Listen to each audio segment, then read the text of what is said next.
약한 나로 강하게 가난한 날 구하게. 자, 오늘 본문 말씀 에베소서 4장 1절부터 6절입니다. 우리 같이 찾아서 한 절씩 교도하도록 하겠습니다. 에베소 4장 1절부터 6절까지의 말씀. 그러므로 주 안에서 갇힌 내가 너희에게 권하노니 너희가 부르심을 받은 일에 합당하게 행하여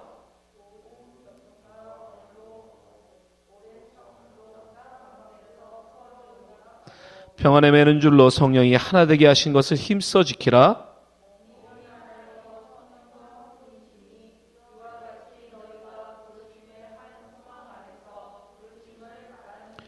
주도 한 분이시요 믿음도 하나요 침례도 하나요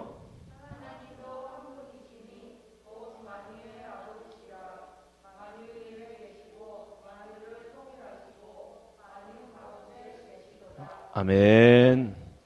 잠깐 한 번 더 우리 기도하겠습니다. 하나님 아버지, 이 시간에 하나님의 말씀 나누길 원합니다. 아버지 하나님, 저희들이 참 어려운 시대를 살고 있습니다. 한 번도 경험해보지 못한 그런 시대를 저희들이 겪고 있습니다. 이제 함께 모여서 예배하는 것조차도 힘겨운 세상이 됐습니다.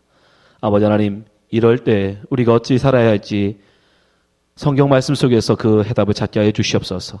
오늘도 하나님, 2000년 전에 바울 사도가 에베소 성도를 향하여 외쳤던 말씀 속에서 진리의 말씀을 발견하게 하시고 이 시대에 우리의 살아갈 바를 발견하는 시간 되게 하여 주시옵소서.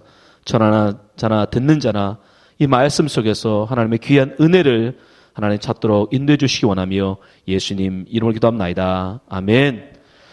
감사합니다. 오늘 에베소서 강의 18번째 시간으로 힘써 지키라 라는 제목으로 말씀 나누겠습니다. 지난 시간에 우리는 바울의 기도에 대해서 함께 알아보았습니다. 바울은 에베소 성도를 향해서 무엇을 기도했죠? 속사람이 강건해지길 바란다 라는 기도를 했습니다. 그리고 그리스도께서 항상 너희 안에 거하기를 원하신다.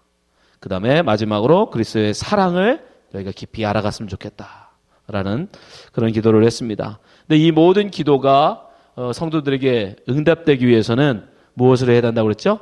결국은 사랑하는 자가 되면 된다라고 말씀드렸어요. 그죠? 사랑하는 자가 될 때 우리의 속사람이 강건해지게 됩니다. 그죠? 우리가 사랑할 때 또 성령의 역사 가운데 우리는 우리 성령의 인도하심으로 우리가 결국 사랑할 수 있는 거거든요.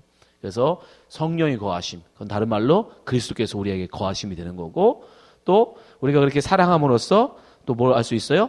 그리스도의 사랑을 깊이 알아갈 수 있게 되는 거예요. 결국은 우리가 사랑함을 통해서 그것을 이루어요. 네, 오늘은 그 말씀에 이어서 이제 4장을 공부할 텐데요. 에베소는 전체 6장으로 구성되어 있습니다.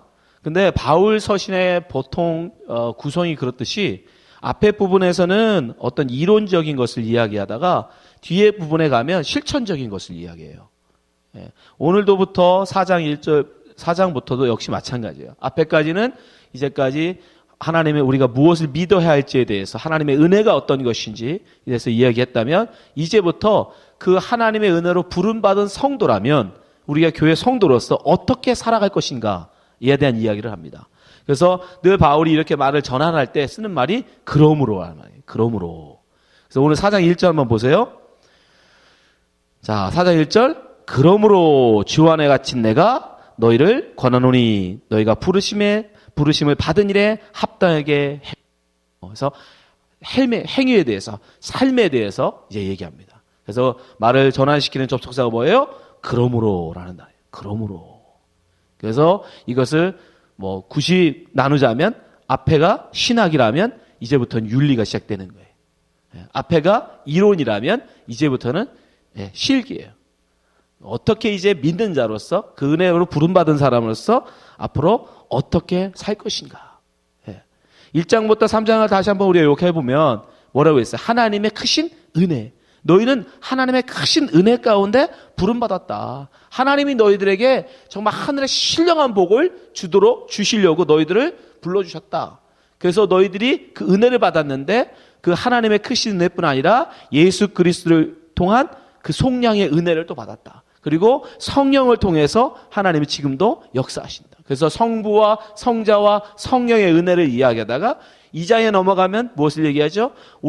그러나 우리는 그런 은혜를 받을 만한 사람들이 원래는 아니었다. 우리는 원래 다 죄와 허물로 죽을 수밖에 없는 그런 존재들, 사실 다 죽어서 지옥 가도 할 말이 없는 그런 존재들이었다. 그런데 하나님의 크신 은혜 가운데 예수 그리스도를 통해서 너희들을 구원하셨다.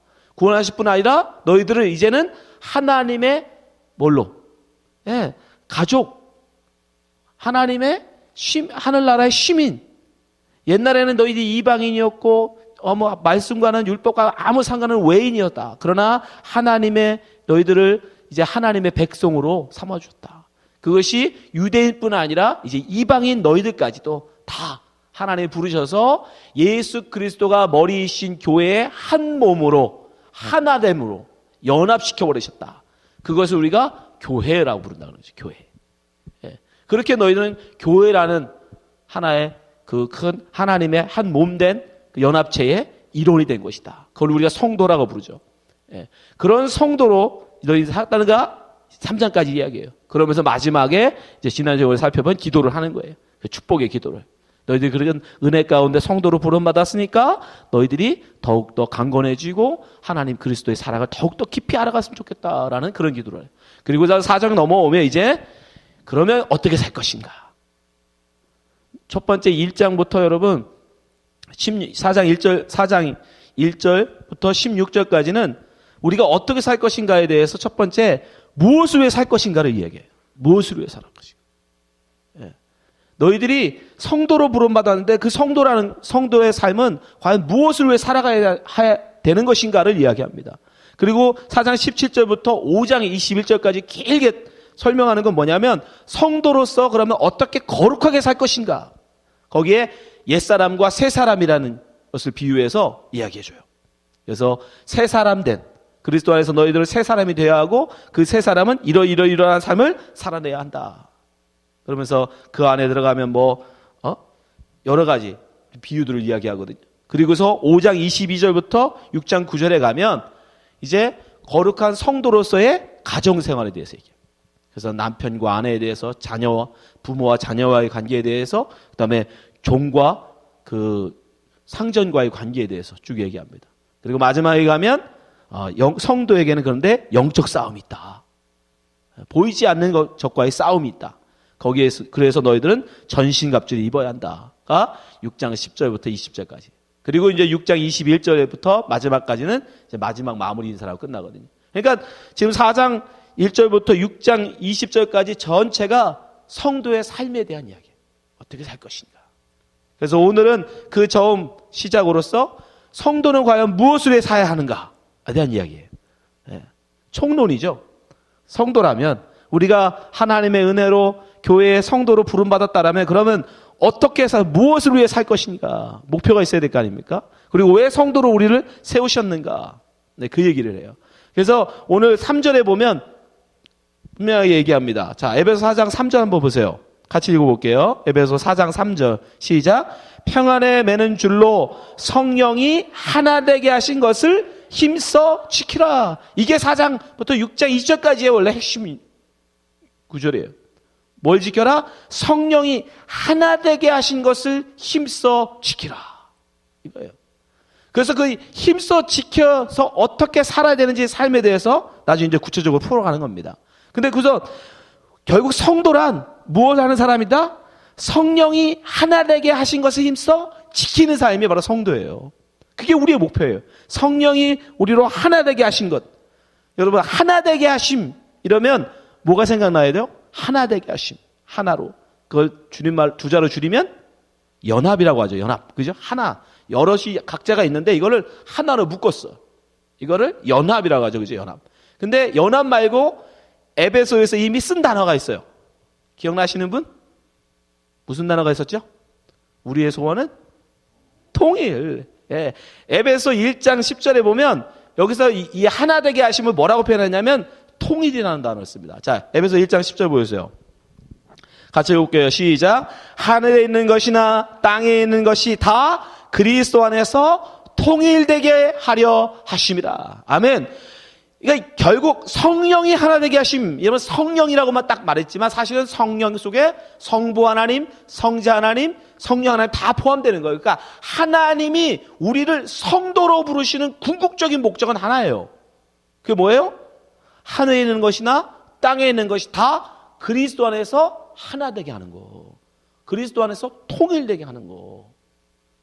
이 통일이라는 단어 제가 한번 전에 말씀드렸죠. 통일. 이 통일이라는 단어가 무슨 뜻이냐. 우리는 그걸 통일이라고 번역됐지만 원래 의미는 이 단어가 가지고 있는 의미는 뭐냐면 하나로 함께 모이다라는 뜻이 있어요. 하나로 함께 모이다. 그걸 그림으로 제일 잘 보여주는 게 뭐냐면요. 우리는 지금 뭔가 덧셈을 해서 토탈을 낼 때 어떻게 내죠? 위에 더해야 될 값들을 쫙 적고 맨 마지막에 줄 긋고 앞에다가 밑에다가 통합을 쓰죠. 그죠? 다 더한 수. 그죠? 이게 우리가 다 더한 숫자죠. 근데 로마는 거꾸로 했다고 그래요. 그걸 뒤집어서. 제일 위에다가 이 전체를 다 더한 값을 쓰고 그 밑에다가 더해지는 값들을 적은 거예요. 이해되죠? 그 맨 머리 위에다가 쓴 단어. 맨 위에다가 쓴 거. 더한 값. 그걸 영어로는 토탈이라고 하죠. 이거를 갖다가 지금 통일이라고 번역한 거예요. 통일. 그러니까 이 맨 위에 쓴 단어는 뭐예요? 밑에 있는 값, 더해지는 값들의 총합이죠. 이것에 다 이게 포함되는 거죠. 다 하나로 묶여 있는 거죠. 그래서 이걸 통일이라고 번역해 되는 거예요. 왜? 다 하나로 모였다라는 거죠. 그러니까 그리스도 안에서 지금 하나님이 우리 성도들을 어떻게 하기 원하신다? 그리스도를 머리로 그 안에다 하나로 다 묶기를 원하신다. 이게 지금 하나님이 성도로 우리를 부르셔서 하시려는 목적이에요. 그러니까 성도는 결국 뭐다? 이렇게 우리를 하나님이 묶으셨는데 이걸 뭐 하는 사람? 힘써 지키는 사람들이라는 거예요. 에베소에서 바울이 그 얘기를 하는 거예요. 성령이 하나 되게 하신 것을 힘써 뭐하라? 지켜라. 바로 그걸 다른 표현으로 하면 그걸 교회라고 그러는 거잖아요. 교회. 그죠? 예수 그리스도를 머리로 해서 성도는 그 머리 된 예수 그리스도의 뭐예요? 지체들. 손, 발, 그죠? 눈, 귀. 네, 그것처럼 다른 데서는 그렇게 비유하잖아요. 그 얘기하는 거예요. 그렇게 하나 된 우리를 하나로 묶으셨단 말이에요. 교회라는 것으로 통해서 예수 그리스도를 머리로 한 교회로 우리를 각 지체들로 불러서 하나로 만들어 놨는데 성도는 뭐 하는 사람이 한다? 바로 이 하나 되게 하신 것을 힘써 지키는 사람들이어야 된다는 거예요. 이해되시죠? 근데 왜 힘써라는 말을 붙였을까요? 거기다가 그냥 지켜라. 그럼 될 일, 거기다 힘써 지켜라 라는 뜻은 무엇을 내포하고 있다는 거예요? 그걸 지키기가 쉽지 않다라는 거예요. 그게 전제되어 있는 거예요. 우리의 본성이라는, 인간의 본성이 그렇게 하나로 예수 그리스도를 머리로 하고 그 안에서 예쁘게 가만히 연합되어 있으면 참 좋겠는데 요 본성들은 반드시 뭐를 한다? 우리의 본성은 반드시 여기서 튀어나가려고 한단 말이에요. 그래서 예를 들잖아요. 입이 눈 보고 넌 별 볼 일 없다 라고 말하지 말라고. 그죠? 맛을 못 보는 넌 참 의미가 없다. 그런 서로 비난하지 말라고 얘기하죠. 그러니까 인간의 그 본성인 거예요. 뭔가 다른 비유를 하면서 나보다 더 못한 것을 찾아내고 지적하고 자기를 더 내세우려고 하는, 우열을 드러내려고 하는, 그게 인간의 본성이에요. 그래서 그 연합을 깨려고 해요. 그러다 보니까 바울이 지금 인간의 그런 본성을 너무 잘 알고 있기 때문에 우리는, 성도는 그러면 안 된다. 성도는 그 하나님이 우리를 하나로 묶으신 그 연합을 힘써서 지키고자 해야 된다는 거예요. 그 왜 우리는 그 연합을 지켜나가야 돼요? 각자의 개성을 가지고 좀 흩어져 살면 안 되나? 바울은 그 이유를 뭐라고 하냐면 바로 성부, 성자, 성령 하나님이 그 본성 자체가 연합, 하나됨, 하나로 이게 뭐라고 할까요? 한 몸됨이 그분의 본성이라고 얘기해요. 그러면서 4절부터 성령 하나님의 하나됨, 그 다음에 5절에서는 예수 그리스도의 하나됨, 그 다음에 4장 6절에서는 바로 성부 하나님의 하나됨에 대해서 각 성부, 성자, 성령 하나님의 그 속성, 그분의 하나됨이 그분들의 본성이기 때문에 우리도 반드시 그것을 따라가야 된다라고. 자, 4장 4절 보세요. 몸이 하나이요 성령도 한 분이시니 이와 같이 너희가 부르심의 한 소망 안에서 부르심을 받았느니라. 한 몸됨, 하나로 하나 되게 하신 것을 지키는 것이 왜 지켜야 하는가? 바로 그 부르신 분, 그 성령 하나님이 바로 그 하나를 위해서 너희들을 불렀기 때문이라는 거예요. 우리가 하나됨을 지켜야 하는 이유가 거기 있다는 거예요. 성령이 그걸 위해 너희들 부른 거야. 하나 되게 하려고. 그리고 그분 자체도 역시 그 한 분이라는 거예요. 그 연합의 한 분. 예수 그리스도도 마찬가지라는 거예요. 예수 그리스도도 역시 하나. 심지어 뭐라고 이제 5절 보세요. 같이 읽어보겠습니다. 이건 예수 그리스도의 하나됨에 대해서는 의미가 크니까. 에베소 4장 5절 시작. 주도 한 분이시요 믿음도 하나이요 침례도 하나이요. 주도 한 분. 예수님도 역시 그 연합의 한 부분이라는 거예요. 그분도. 이해되시죠? 예수님도 하나인데 심지어 예수님은 그 하나일 뿐 아니라 우리와 또 연합을 하셨대. 우리와. 우리 성도들 한 사람 한 사람과도 무엇으로? 여기 보면 믿음으로 우리 한 사람 한 사람을 연합하셨대요. 침례가 나오는데 침례는 왜 나온 거예요? 여러분 침례 왜 받죠? 우리가 예수를 믿습니다라는 믿음의 고백으로 받죠. 그죠? 믿고 그렇게 침례를 받는 물에 들어갔다가 다시 나오면 무엇을 의미하는 거죠? 예수 그리스도와 함께 죽고 예수 그리스도와 함께 살아남. 그걸 다른 말로 하면 예수 그리스도와의 연합을 의미하는 거예요. 그게 바로 침례의 의미예요. 그래서 지금 바울이 그 얘기를 하는 거예요. 우리가 주도 한 분이신데 믿음도 하나요, 침례도 하나다. 그것으로 우리는 예수 그리스도와 우리가 하나 됐다. 근데 그 예수 그리스도가 바로 그 하나됨 연합의 또 한 분이시다라는 거예요. 갈라디아 3장 26절 보세요. 바울이 갈라디아서에서는 이렇게 얘기해요. 너희가 다 믿음으로 말미암아 그리스도 예수 안에서 하나님의 아들들이 되었으니 27절 누구든지 그리스도와 합하기 위해 침례를 받는 자는 그리스도로 옷 입었느니라. 정확하게 나오죠. 침례 받는 것은 예수 그리스도와 이제 하나 돼서 한 몸 되어진다라는 거예요. 마지막으로 성부 하나님 역시 한 분이세요. 연합의 한 분. 보세요. 4장 6절 하나님도 한 분이시니. 자, 성령 하나님 얘기했어요. 그 다음에 성자 예수 그리스도 또 한 분이라고 얘기했어요. 마지막으로 하나님도 한 분이시다라고요. 곧 만유의 아버지시라. 만유 위에 계시고 만유를 통일하시고 만유 가운데 계시도다. 여기서 보면 여기서 통일이라는 단어를 써서 헷갈리긴 하는데 정확하게 얘기하면 이건 통일이 아닙니다. 영어가 잘 번역했는데 through예요. 통과하다. 그래서 전치사로만 보면 만유 위에 계시고 그 다음 만유 통과하여 계시고 또 만유 안에 계시다예요. 결국 뭐예요? 위에 안에 통하여 모든 것에 그죠? 모든 것에 하나님이 계시는데 그 하나님 역시 뭐다? 하나됨의 하나라는 거예요. 하나됨의 하나. 결국 성부, 성자, 성령 하나님이 이 하나됨을 원하고 계시다는 거예요. 그분 속성이에요. 그게 하나됨. 근데 우리 속성은 우리는 분리가 속성이고 이해되시죠? 인간 본성은 거기서 뛰어나가는 거예요. 나는 내 멋대로 내 마음대로 살고 싶은 인간 본성, 나를 조금이라도 드러내고 싶은 다른 사람과의 차별을 통해서 다른 사람을 보다 내가 더 나은 것을 드러내서 나를 더 이렇게 드러내고 있고 부각시키고 싶고 하려는 게 우리의 본성이에요. 그러나 하나님은 성부 하나님이나 성자 하나님이나 성령 하나님이나 다 그분들은 원래 한 분이라고 얘기해야 돼요. 그래서 제가 일부라고는 말을 못하는 거예요. 한 분이라고 말하는 이게 어려운 말이에요. 그분들은 그러면 3분의 1이냐 그렇게 말하면 안 돼요. 또 그죠? 성부 하나님으로서 온전하신 거고 성자 하나님으로서 또 그 한 몸 그 자체일 수도 있고 성령 하나님도 그 한 분 자체이면서도 또 그분은 하나세요. 그러니까 그분들은 나가도 사실 상관없는 분들이야. 그분들은 성부 하나님 자체, 성자 하나님 자체 따로따로 계셔도 되는 분인데도 하나로 계세요.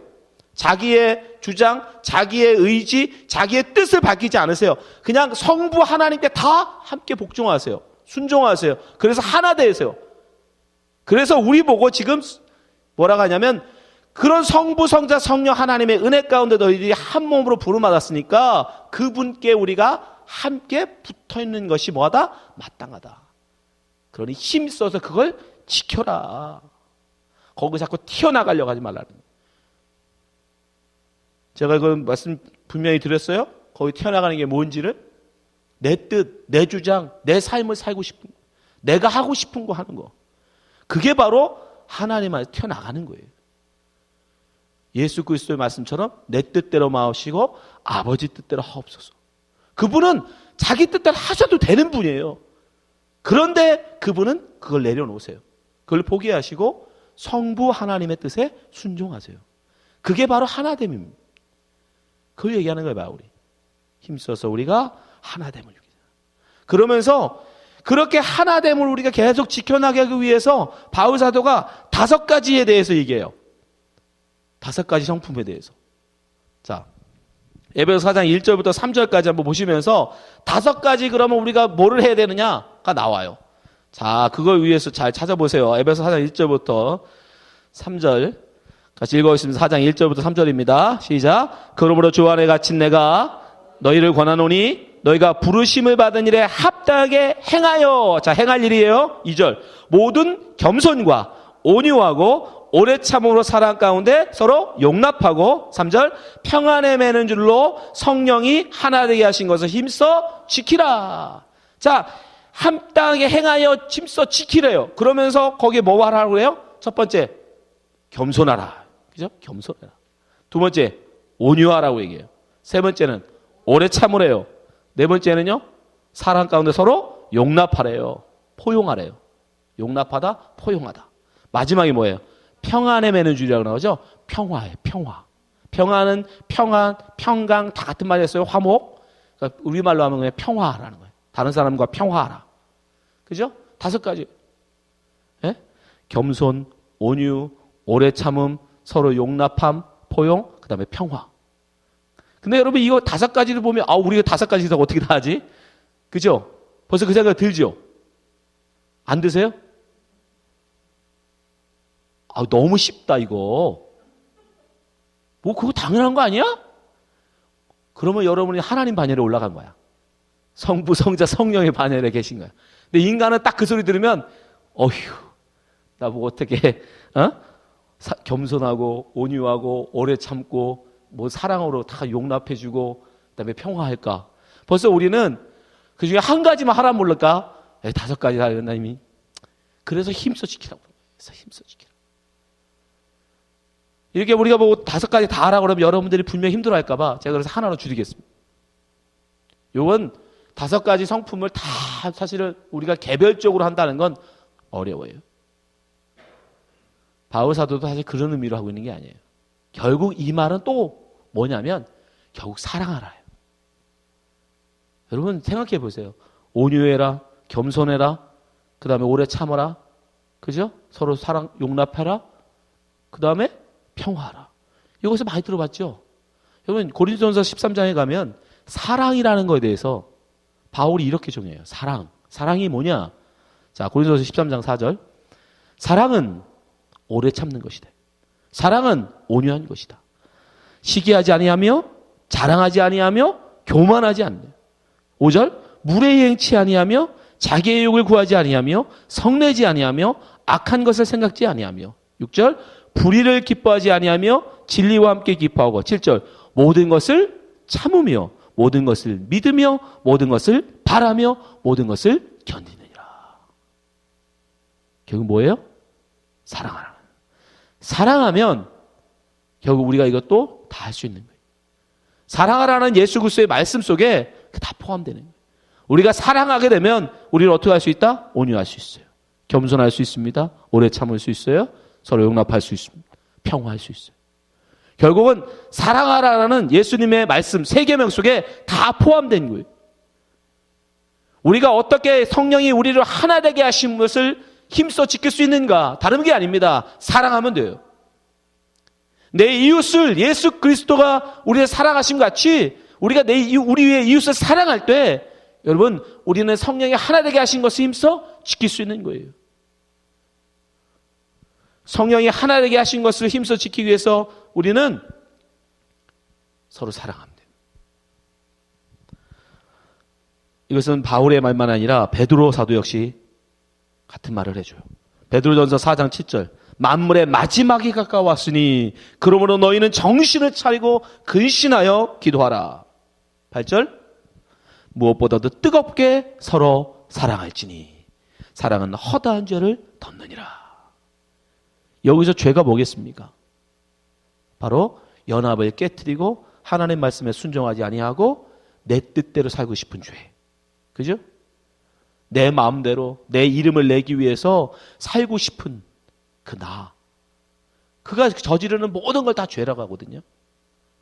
사랑을 할 때 우리는 그런 존재가 아니라 하나님의 연합 가운데 하나 되어져서 성도로서 교회의 일원으로서 교회의 한 지체로서 그 연합을 온전히 이루어가는 사람을 살 수 있다는 거예요.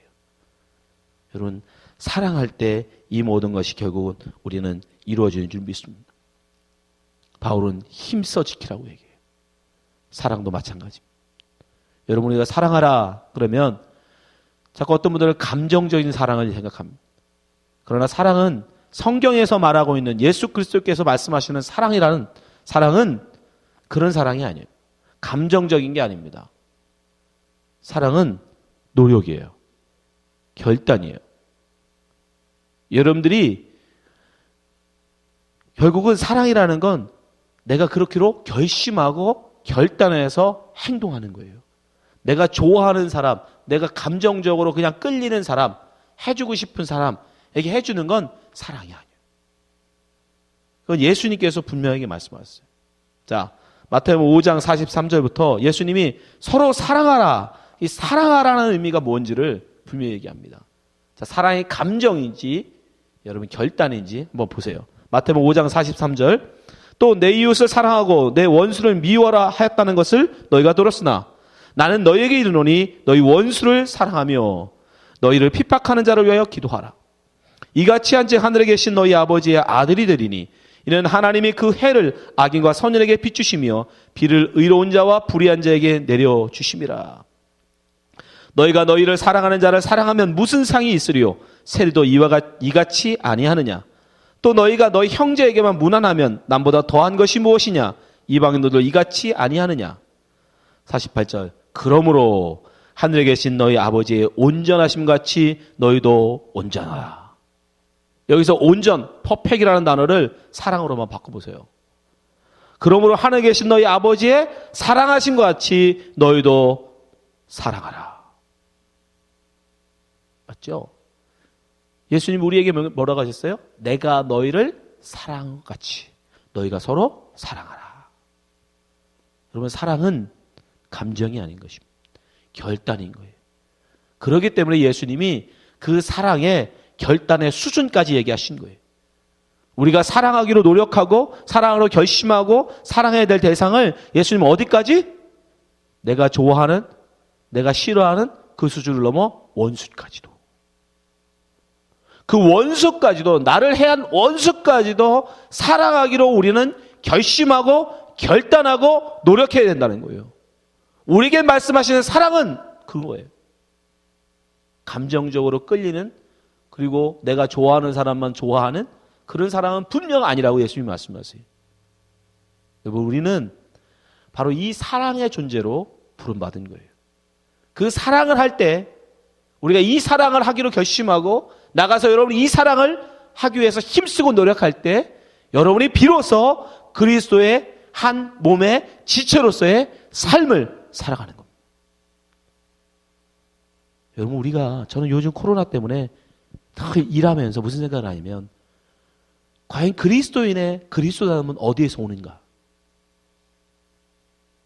이전까지는 그저 모여서 성경 공부하고 예배드리고 헌금하고 그냥 신앙생활, 교회생활 하는 것을 나의 신앙생활로 살 수 있었어요. 그죠? 얼마든지 변명할 수 있었습니다. 나의 그리스도다움이 어디서 오는가? 난 교회 가잖아. 나 성경 공부하잖아. 나 신앙생활 하잖아. 지금은 그걸 못해요. 그걸 하지 못하는 지금 우리에게 있어서 나의 그리스도다움은 어디서 오냔 말이에요. 뭘 가지고 우리가 그리스도이다, 나는 예수 그리스도의 지체다라고 말할 수 있느냐고요. 이제 예배를 함께 모일 수도, 예배 드릴 수도 없고, 함께 모여서 성경 공부도 할 수 없고 함께 모여서 신앙생활을 할 수도 없는 이런 상황 속에서 여러분의 그리스도다움, 여러분의 성도라는 것을 무엇으로 보여줄 거냐고요. 무엇으로 여러분 드러낼 거냐고요. 근데 성경을 보니까 다른 게 아니에요. 바울의 말은 결국은 다 뭐냐면 사랑할 때. 그걸 위해서 우리를 부르셨고 그것을 순종해서, 여러분 감정이 아니라고 왜 말씀드리냐면 예수님도 그래서 얘를 원수로 들은 거예요. 내 감정이 어떻게 원수를 사랑합니까? 내 감정이 어떻게 그 사람을 좋아할 수 있어요? 그건 안 되는 거예요. 그래서 어떻게 해요? 그래서 성령이 하나 되게 하심이에요. 그래서 성령께 기도할 수밖에 없는 거예요. 그 원수를 사랑하려니까, 그 원수를 찾아 사랑하려고 해보려니까 기도할 수밖에 없는 거예요. 예수님처럼 정말 주님 앞에 엎드려서 주님, 내 원대로 마옵시고 아버지 원대로 하옵소서. 아버지의 말씀대로 저를 사랑할 수 있게 해주옵소서. 저를 사랑하게 하여 주옵소서. 여러분의 그런 몸부림, 그런 삶, 그것이 여러분이 이 코로나 속에서도, 우리가 신앙생활을 제대로 할 수 없는 상황 속에서도 여러분이 그런 삶을 살아갈 때, 그런 몸부림으로 여러분이 이 세상을 살아갈 때, 그것이 여러분이 그리스도인다는 삶을 살아가게 되는 것입니다. 여러분, 우리는 그리스도인으로 부름받은 사람들이에요. 교회의 성도로 부름받은 사람들입니다. 그의 성도됨은 다른 데 있지 않다는 것이, 하나 되게 하심, 성령이 우리를 하나 되게 하신 것을 힘써 지킬 때에 우리의 성도됨이 드러나요. 여러분, 세상에 나가셔서 여러분이 정말 그리스도의 성도로서, 그리스도의 한 지체로서 예수님 우리를 사랑하신 것처럼 여러분도 여러분의 이웃을 사랑하시기 바랍니다. 여러분의 좋아하는 사람뿐 아니라 여러분이 속 싫은 사람조차도, 심지어 여러분의 원수조차도 사랑하기로 노력하시고, 그를 위해서 기도하시고, 그를 위해서 여러분 몸부림치시고, 그래서 한번 노력해 보시기 바랍니다. 그것이 바울이 우리에게 지금 이야기하는 거예요. 그게 성도다. 그게 바로 너희들이 살아야 할 목표다. 이 말씀을 듣는 여러분들이 정말 이 말씀을 하나님의 말씀으로 기억하시고, 여러분들이 세상에 나가서 그리스도인으로서, 교회의 지체로서, 성도로서 온전히 살아내시는 성도 되시기를 주님으로 축원합니다. 기도하겠습니다. 아버지 하나님 감사합니다. 오늘 하나님의 귀한 말씀 속에서 다시 한번 저희들이 성도됨을 돌아봅니다. 아버지 하나님, 우리를 사랑하라고 말씀하셨는데 정말 서로 사랑하게 하여 주시옵소서. 심지어 주님은 원수조차도 사랑하라고 말씀하십니다. 그러나 어떻게 우리의 마음으로, 우리의 감정으로 그를 사랑할 수 있겠습니까? 그러나 주님 앞에 기도할 때, 성령께서 우리 안에 역사하실 때 능히 그것이 가능한 줄 믿사오니, 아버지 하나님, 우리 모든 성도들 정말 믿음으로, 기도함으로, 하나님 성령 충만함으로 예수 그리스도의 사랑하심 같이 이 모두를 사랑하는 성도들 되게 하여 주시옵소서.